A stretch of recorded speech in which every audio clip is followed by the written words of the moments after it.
Welcome to Sai test series. आइए current affairs की अगली सीरीज में चलेंगे। ये सभी क्वेश्चंस बहुत ही इंपॉर्टेंट, आने वाले समय में जितने भी एग्जाम हैं उनमें ये क्वेश्चन बहुत ही इंपॉर्टेंट होंगे। आइए चलते हैं। पहले नंबर क्वेश्चन पे बोला गया है 2021 के प्रतिष्ठित लोकमान्य तिलक राष्ट्रीय पुरस्कार के प्राप्तकर्ता के रूप में किसे नामित किया गया है। तो यह साइरस पुणेवाला को दिया गया है।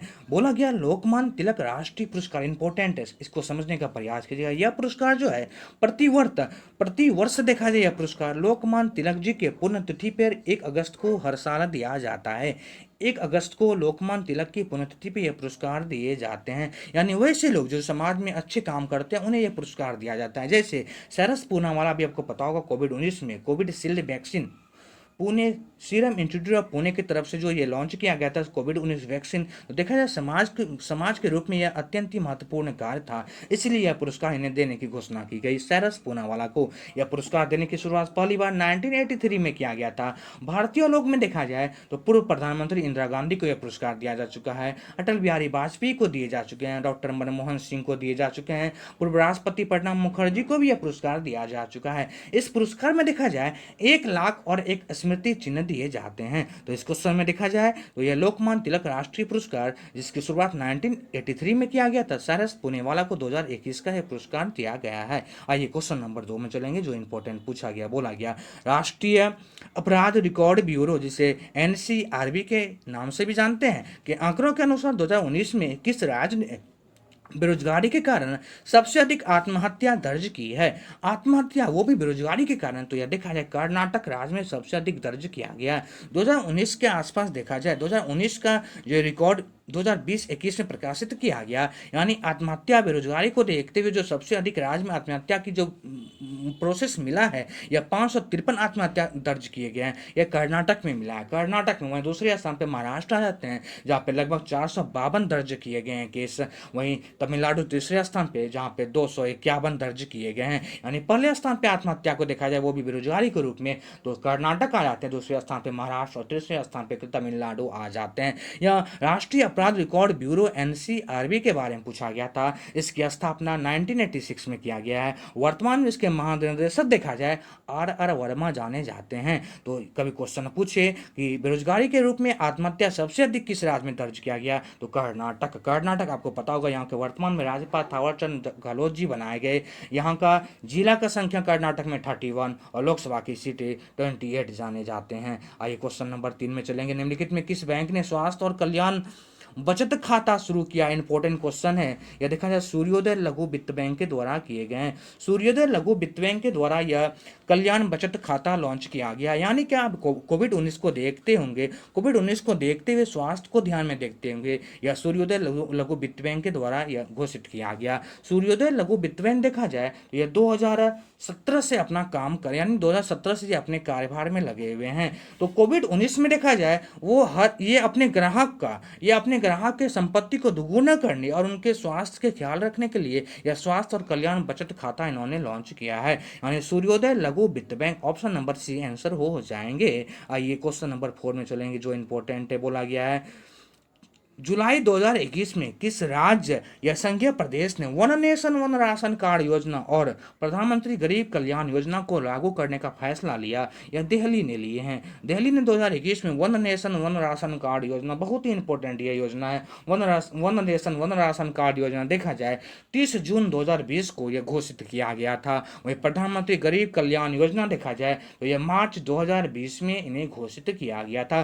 प्रधानमंत्री गरीब कल्याण योजना के तहत देखा जाए तो कोविड 19 के दरमियान में जितने भी गरीब कोविड 19 में प्रवासी हो गए थे, उन सभी को भोजन अथवा धन पहुंचाने की इसमें कार्यविधि का प्रावधान किया गया था प्रधानमंत्री गरीब कल्याण रोजगार योजना में। और one nation one ration card योजना आपको पता होगा, वर्तमान में हर राज्य में यह फैला हुआ है योजना। तो ये दोनों इंपॉर्टेंट है। वर्तमान 2021 में जो जुलाई में यह जो लागू किया गया यह दिल्ली संघीय प्रदेश में लागू किए गए हैं। तो इसको संख्या आंसर नंबर बी हो जाएंगे। आइए क्वेश्चन नंबर 5 में चलेंगे, जो पूछा गया है 75वें स्वतंत्रता दिवस। इंपॉर्टेंट है। स्वतंत्रता दिवस का जो क्रम था 75वां था। उसमें बोला गया है कि लॉन्च किए गए एक वेबसाइट को ध्यान दीजिएगा, एक वेबसाइट को लॉन्च किया गया जिसका नाम है indian idc2021.mod.gov.in। ये जो लॉन्च किया गया है, ये राष्ट्रीय उत्सव 2021 में विश्व भर के भारतीयों भाग ले सकते हैं, इसलिए यह लॉन्च किया गया वेबसाइट। समझिएगा, ये जो वेबसाइट लॉन्च किया गया है अजय कुमार के द्वारा ये लॉन्च किए गए थे। अजय कुमार वर्तमान में देखा जाए रक्षा सचिव हैं, यानी ऐसे समझिएगा, भारतीय जो प्रवासी जो विदेश में रहते हैं वो भारतीय समारोह में शामिल हो सकते हैं, इसीलिए यह वेबसाइट लॉन्च किया गया। इस वेबसाइट से माध्यम से आप किसी भी देश में हैं तो आप इस वेबसाइट के माध्यम से कोई भी भारत में राष्ट्रीय यदि समारोह होगा आप उसमें शामिल यानी पार्टिसिपेट आप कर सकते हैं, यानी शामिल आप हो सकते हैं। वही ये वेबसाइट लॉन्च किए गए थे अजय कुमार की तरफ से, जो वर्तमान में रक्षा सचिव है। वहीं 2-3 ऑप्शन और दिए गए जो इंपॉर्टेंट है। टीवी स्वामीनाथन, आपको पता होगा वर्तमान में टीवी स्वामीनाथन वित्त सचिव जाने जाते हैं।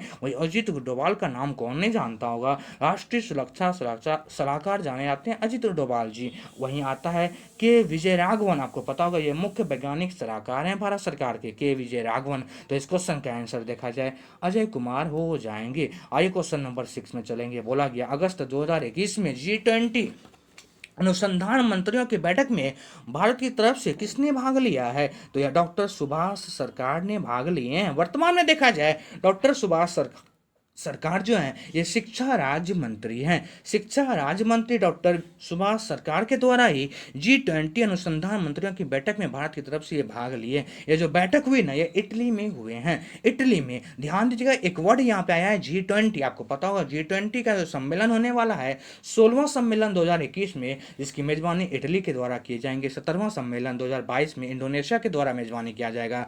वहीं 2023 में जो मेजबानी करेंगे वो भारत के द्वारा किया जाएगा। और 19वां जो सम्मेलन होगा 2024 में, इसका सम्मेलन का अध्यक्षता यानी मेजबानी ब्राजील के द्वारा किए जाएंगे G20 का। तो यहाँ पूछा गया था G20 अनुसंधान मंत्रियों की बैठक में भारत की तरफ से भाग को लिए डॉक्टर सुभाष सरकार, याद रखिएगा इंपॉर्टेंट क्वेश्चन है। वहीं ऑप्शन नंबर में आइए 1 में अनुप्रिया सिंह पटेल, आपको पता होगा वर्तमान में वाणिज्य मंत्रालय के ये राज्य मंत्री हैं।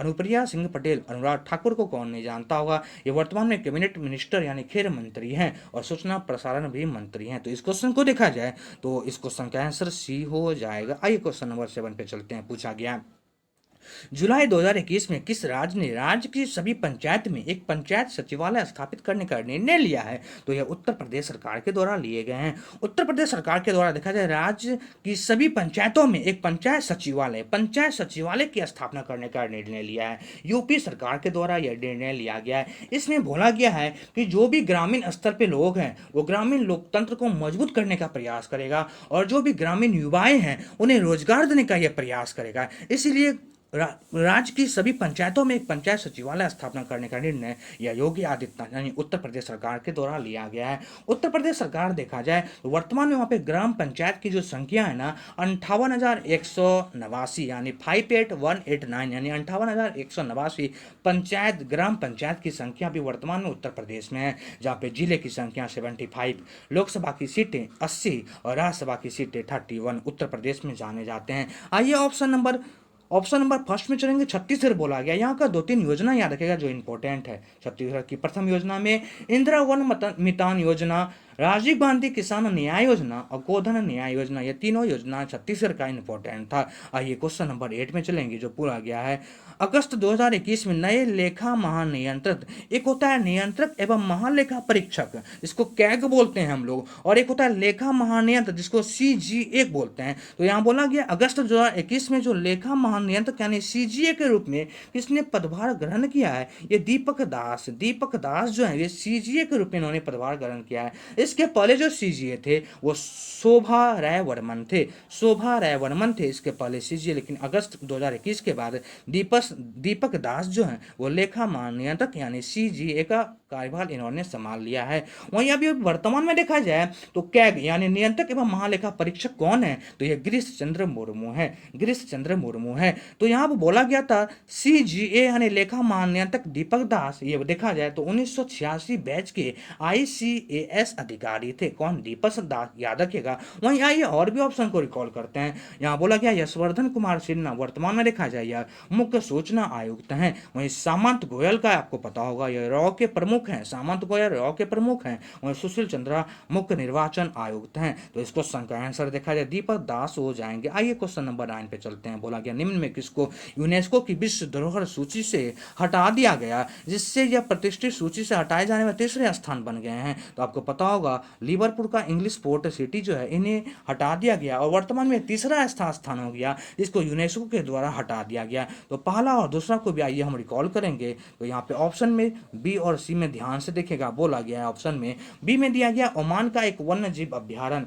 ओमान का वन्य जीव अभ्यारण्य ऐसा अभ्यारण्य था जिसको विश्व विरासत सूची यानी यूनेस्को के द्वारा पहली बार हटाया गया था। इन्हें 2007 में ही हटा दिया गया था। वहीं ऑप्शन नंबर सी में है जर्मनी का ड्रेन एल्वे घाटी। इन्हें 2009 में हटा दिया गया था। तो अभी तक यूनेस्को के द्वारा 3 ऐसे स्थल को हटा दिए गए। पहला ओमान का एक वन्य जीव अभ्यारण्य 2007 में हटाया गया था। दूसरा 2009 में जर्मनी का ड्रेन एल्वे घाटी को हटाए गए थे। और अभी वर्तमान में देखा जाए तो लिवरपूल का इंग्लिश पोर्ट सिटी को हटा दिया गया। तो यह क्वेश्चन का आंसर देखा जाए तो नंबर 1 हो जाएंगे। आइए क्वेश्चन नंबर चलते हैं 10 पे जो महत्वपूर्ण पूछे गए हैं। बोला गया है चीन ने अपने राष्ट्रीय पाठ्यक्रम में निम्न में से किसके विचार शामिल करने और एवं पढ़ाने को अनिवार्य कर दिया गया है। तो वर्तमान में आपको पता होगा चीन के जो राष्ट्रपति हैं शी जिनपिंग के विचार को शामिल करने का इन्होंने फैसला लिया है। यानी ऐसे समझिएगा चीन का जो शिक्षा मंत्री है उनके द्वारा कहा गया है कि ये जो राष्ट्रपति शी जिनपिंग है इन्होंने समाज को देखते हुए बहुत अच्छे अच्छे काम किए हैं। यानी इन्होंने समाजवाद को बढ़ावा दिया गया है।